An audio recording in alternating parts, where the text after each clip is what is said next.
Hello and welcome to From No Crypto to No Crypto. This is Blockchain Wayne. This cryptocurrency podcast is brought to you by Concierge Club, mobile private key wallet and point of sale solution. Concierge Club makes purchasing easy, safe, and the overall process more efficient while costing less, helping to make cryptocurrency mainstream. So let's look at a market update first. So as I was writing my notes earlier, I was basically writing how Bitcoin has stabilized at current level. However, that has changed as we've seen a market slide in the last hour where Bitcoin has dipped down to 5,800, sitting right now right over the $6,000, $6,001 mark, down about 5.5%.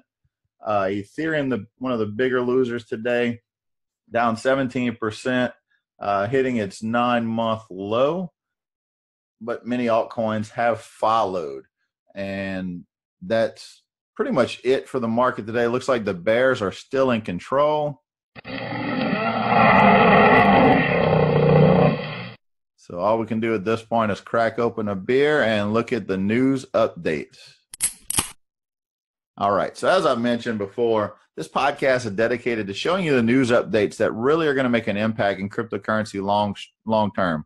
No hype, no speculation, just basically what is going on in the market, what can happen in the market to make things mainstream. I've said it in the past, the future of cryptocurrency is bright. We see so many use cases being adopted every day. And I mentioned it before, whether the price is 5,000, 6,000, 8,000, 10,000 or higher, it really is irrelevant right now as we focus on what is happening behind the scenes, what's going to make this thing really take off. And that's what I like to look at in the news. So first news update article, basically crypto investors dream of $1 trillion market cap amidst Bitcoin ETFs. So we've been in a year of downs and downs. Everybody's, eagerly awaiting decision on the SEC's Bitcoin. Some are hopeful that the ETF will boost markets while allowing Bitcoin to reach the coveted $1 trillion market cap.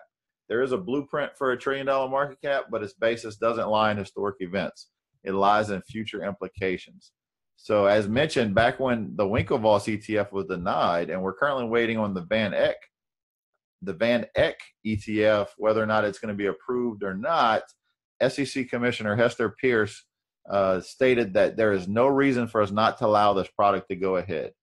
So it is something that could definitely move the price forward, could cause the price to skyrocket, as I mentioned in past episodes as well. Either way, we're still looking like the future is bright for Bitcoin, whether the ETF is approved or not. Of course, the market is seemingly optimistic that this one will be approved. Moving along, so BitConnect is back in the news today. That's a scam!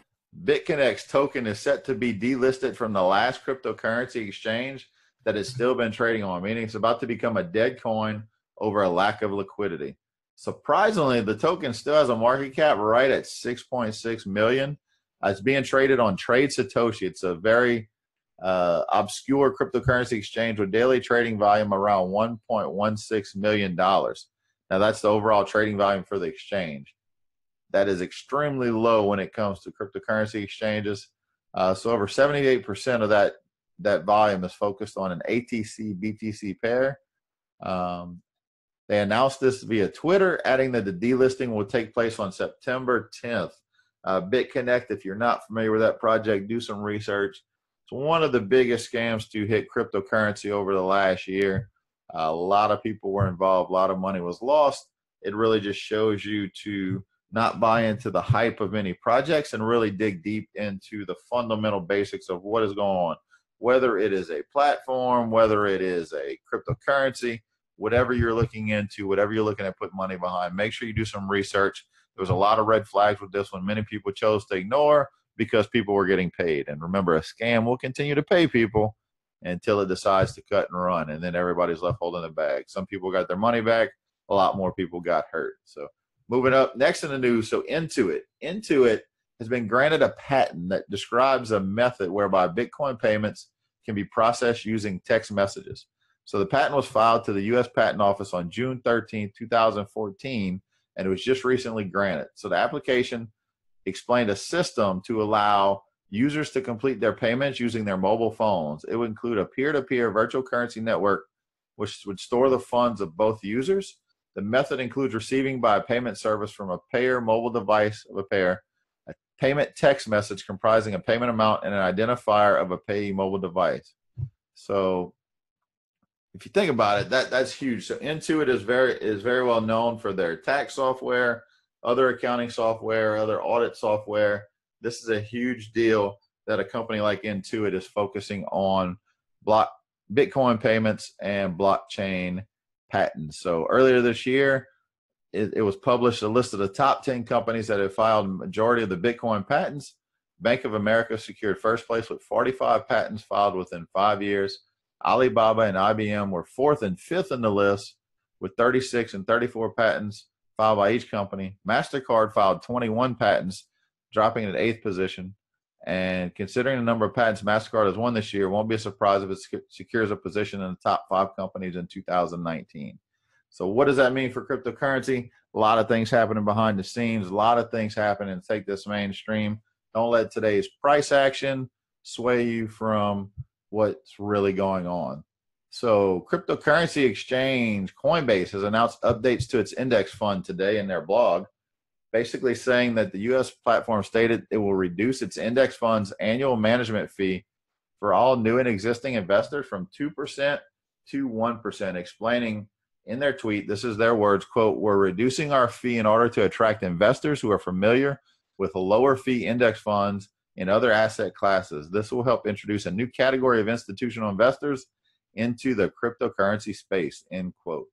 So huge things going on. That's going to bring a lot more money into cryptocurrency, making it more attractive.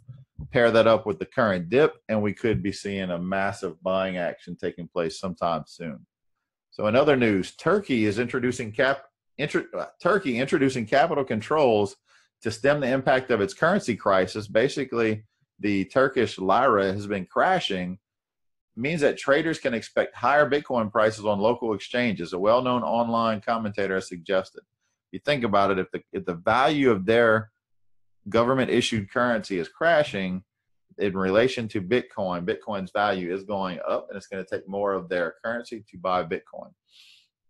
So a well-known online commentator suggested with capital controls being introduced in Turkey, expect a black market for hard currency to develop, which will be reflected in a premium in Bitcoin prices in Turkey. Turkey has introduced capital controls on foreign currency purchases. Local businesses and wider media sources are reporting Monday after the president of Turkey called on residents to convert their Forex holdings into lira, basically trying to force their residents to convert any other foreign currencies they hold into the lira to help prop up their government-issued currency. What the lira, it looks like it's not doing too well, is a perfect example of why Bitcoin is introduced, why Bitcoin and cryptocurrency will thrive, and that is going on in Turkey. So moving along, I just have a quick topic today for our crypto education. And I get this question quite a bit, and I wanted to touch on it just for a moment. But I hear a lot of questions from new people getting into cryptocurrency, whether Bitcoin is dipping or spiking. Many people wonder why, when they look at many of the altcoins, why does their movement correlate with Bitcoin? If Bitcoin goes up, say 7%, you see an average of market across altcoins averaging about a 7% increase.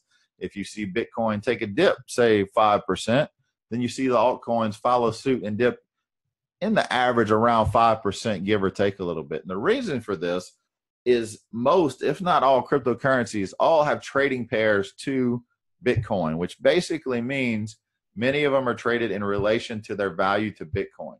So if a cryptocurrency, for instance, is worth 0.1 Bitcoin and Bitcoin goes down 5%, if that cryptocurrency is still worth 0.1 Bitcoin, then the value in, say, US dollar or whatever government issued currency you're comparing it to, it also drops 5% in value.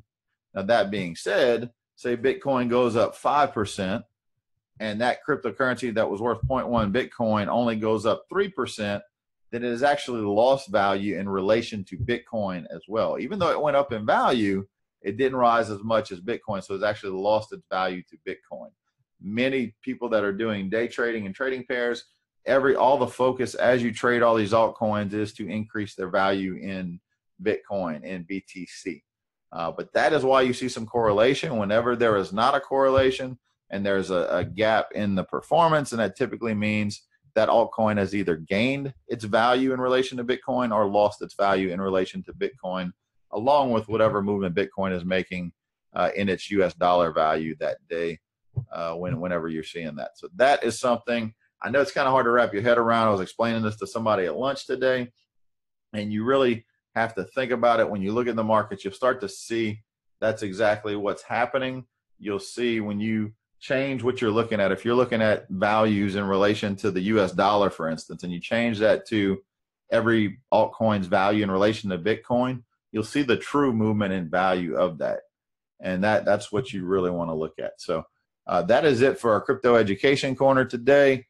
Thank you for listening to our podcast. These articles can be found on our Facebook page under the same name as the podcast, From No Crypto to No Crypto. If you're still wanting to learn a little bit more about cryptocurrency, we've got a beginner's guide to cryptocurrency for sale on Amazon in both paperback and Kindle ebook. You can purchase those on Amazon. If you purchase the paperback, you will get the Kindle ebook included for free. It's a basic 40-page guide to help you get started in cryptocurrency. So pay attention to our Facebook page for any new updates, any market updates, and every day we will give you a crypto update on what's going on in the market.